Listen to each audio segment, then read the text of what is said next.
دوستوں میں ہوں وصال، میں حاضر ہوں مڈل ایسٹ کی 10 بڑی اور اہم خبروں کے ساتھ۔ غزہ میں اسرائیلی حملے دوبارہ تیز۔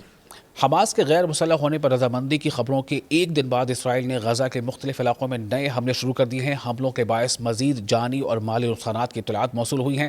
مقامی لوگوں کا کہنا ہے کہ امن معاہدے کے باوجود صورتحال ابھی تک غیر یقینی ہے۔ علاقے میں کشیدگی بدستور برقرار ہے۔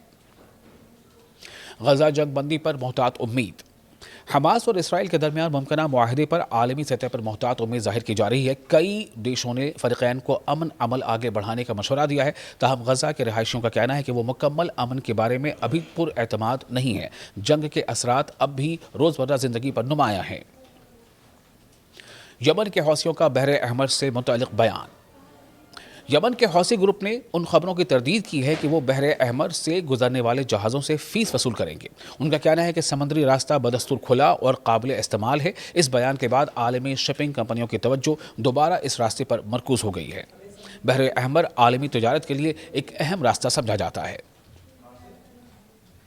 ایران کو امریکی دھمکی۔ امریکہ کے پریزیڈنٹ ڈونلڈ ٹرمپ نے ایران کے خلاف مزید فوجی کارروائی کی دھمکی دی ہے۔ دوسری جانب ایران نے کہا ہے کہ اس کے پاس جواب دینے کا منصوبہ موجود ہے۔ دونوں کنٹریز کے درمیان بیانات کی جنگ سے خطے میں تشویش بڑھ گئی ہے۔ عالمی برادری کشیدگی کم کرنے کی اپیل کر رہی ہے۔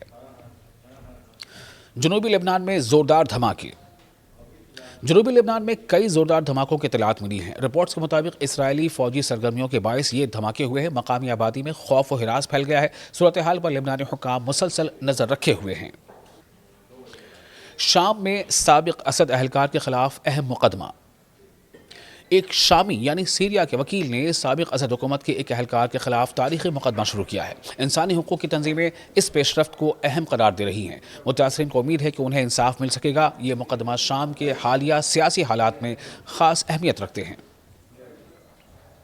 تیونس میں جنگلاتی آگ سے نقصان۔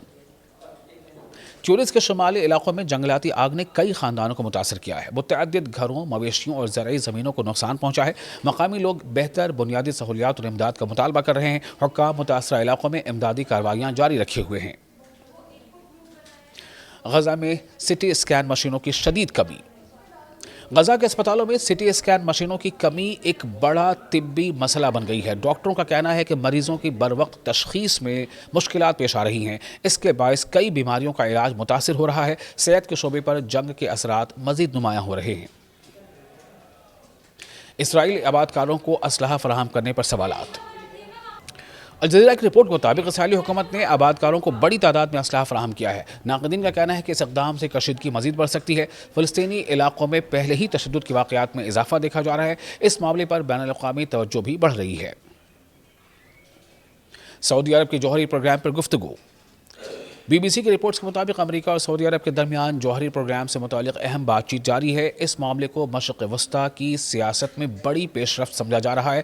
ماہرین کا خیال ہے کہ اس کے خطے کی طاقت کے توازن پر اثرات پڑ سکتے ہیں۔ مختلف کنٹریز اس پیش رفت پر گہری نظر رکھے ہوئے ہیں۔